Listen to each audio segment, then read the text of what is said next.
ಒಳ ಮೀಸಲಾತಿ ಜಾರಿಗಾಗಿ ಬೃಹತ್ ಹೋರಾಟ. ಶ್ರೀನಿವಾಸಪುರದಿಂದ ಬೆಂಗಳೂರಿನ ಫ್ರೀಡಂ ಪಾರ್ಕ್ಗೆ ಪ್ರಯಾಣ.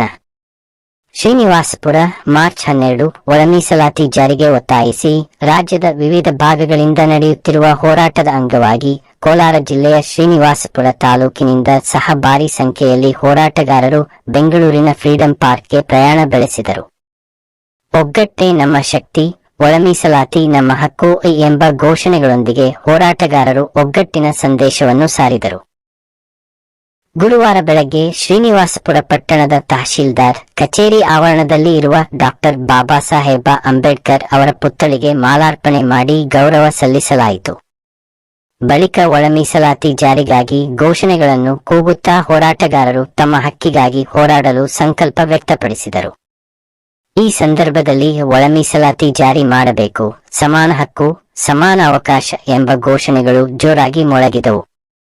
ಹೋರಾಟದಲ್ಲಿ ಭಾಗವಹಿಸಲು ಶ್ರೀನಿವಾಸಪುರ ಪಟ್ಟಣದಿಂದ 6 ಬಸ್ಗಳು ಹಾಗೂ 4 ಟಾಟಾ ಸುಮೋ ವಾಹನಗಳಲ್ಲಿ ನೂರಾರು ಜನರು ಬೆಂಗಳೂರಿನ ಫ್ರೀಡಂ ಪಾರ್ಕ್ಗೆ ತೆರಳಿದರು.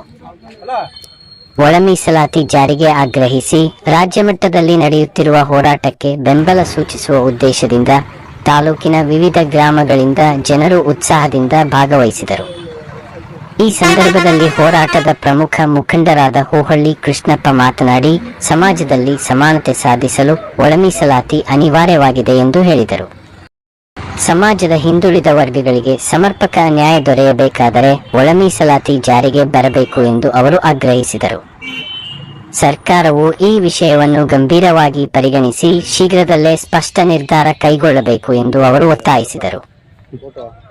ಈ ಹೋರಾಟದಲ್ಲಿ ಪ್ರಮುಖವಾಗಿ ಹೋಹಳ್ಳಿ ಕೃಷ್ಣಪ್ಪ, ಗಂಗಪ್ಪ, ಪ್ರಾಂಶುಪಾಲರು, ಪೊಪ್ಪೋರಪಳ್ಳಿ ರಾಜ, ನಾಗದೇಪಳ್ಳಿ ವೆಂಕಟರಮಣಪ್ಪ, ಚಲ್ದಿಗಾನಹಳ್ಳಿ ಸೀತಪ್ಪ, ಮಂಜುನಾಥ್, ಚಿಕ್ಕದೇವಲಪಳ್ಳಿ, ಬತ್ತಲಗುಂಟ ನರಸಿಂಹ, ಅಂಬೇಡ್ಕರ್ ಪಾಲೆ ಮುನೆಪ್ಪ, ನರೇಶ್, ಗುರಿಮಾಕಲಪಳ್ಳಿ, ಶ್ರೀನಿವಾಸ್, ಮಂಜುನಾಥ್, ಕೊಳತೂರು, ಕೃಷ್ಣಪ್ಪ, ಬೂರಮಾಕಲಪಳ್ಳಿ, ಶಿವು ಸೇರಿದಂತೆ ಅನೇಕ ಮುಖಂಡರು ಮತ್ತು ಕಾರ್ಯಕರ್ತರು ಭಾಗವಹಿಸಿದ್ದರು.